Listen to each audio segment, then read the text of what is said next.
Online Manipuri numidangi pau yengbiriba pumnamang puthoi laisramna khurumjari ahanbada maruiba pau. Myanmar gi Matupi district ta CDF amadi MDF ki lalavlup ani khuthongnabada sopan yaukre. India ga yumlo nariba Myanmar gi Matupi district ta lalavlup ani haibadi Chinland Defense Force CDF amadi Matu Defense Force MDF ani gi marakta nauna khuthongnarakpadagi Matu Defense Force ki mioi kya sopan nangkre haidi khuthongnabagi thaudo adu ZORO Jo Reunification Organization NYMA Young Mizo Association ani gi maikei degi khuthongna bagi thaudo adu makha chathadana bapil tawkre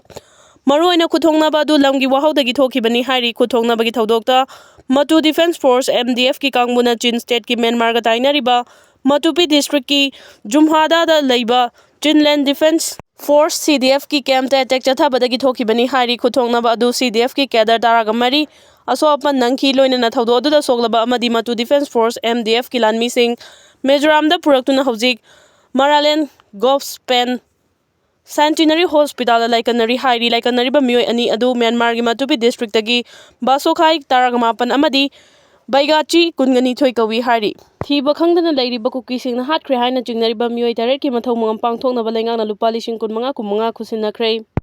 Kumja 2023 gi May 3 dagi hawrakiba lan manungda kuki singna faraga hatkiba oiramba yai haina thajanariba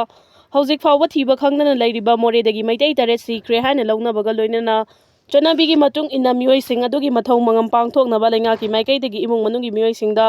lupa lising kunmanga khusinakre tengbang senfam sing adu DC Technopol gi mieng makhada kakching lamkhaida nauna hangdokhiba SDO Morei office ta ngasi pangthokiba chamathoram amada SDO Ijaz Hassan na laikhidre haina lawnariba mioi tare ki imung manungi mioi singda khusinakibani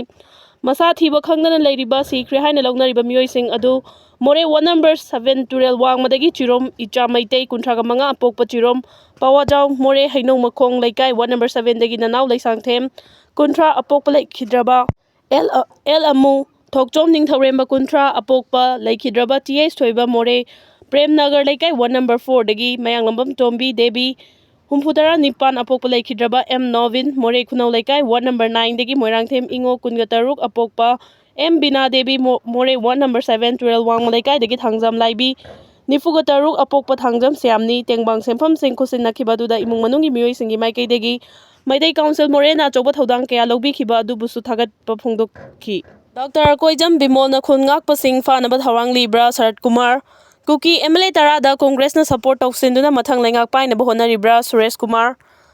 Manipur da Article 350 pai chanai chana de haibagi leiramba chamamnaba BJP Manipur Pradesh na chatnai haina mayek sengna lauthokre Manipur na statehood phanglamdai da Union Territory macha khaidokpa yabagi article Congress na karigi Constitution da hablam libano Dr. Oja Bimol na khun ngakpa sing fanaba thawang libra haina BJP Manipur Pradesh ki maikei dagi wafam kaya thamlakli wafam masing asi nichaipa chuthekta leiba thambal sanglen da pangtokhiba Paumi singa unaba amada BJP Manipur Pradesh ki General Secretary K Sarat Kumar na phongdokhibani Magna makhata na hai Manipur gi hojik oriba phibam masida aikhoi masel gi marakta awai khum tawna duna leiba matam nate ruling party ama oina irang asi loisinaba honabada hena mieng changduna lagli haiki Magna makhata na hai opposition party na langba haurakpadagi nemthana leiraba Manipur gi irang amuk haurakpagi mami tai haiba wafam phongdokpaga loinana mamang thakta Congress lengangna soiramba kaya adu puthoktuna wafam kaya suthamki amaromda BJP Manipur Pradesh ki spokesperson Suresh Kumar mayang lambam na phongdokhibada matam kuina chanaraklaba Manipur gi irang lamda masigi MP ama oiriba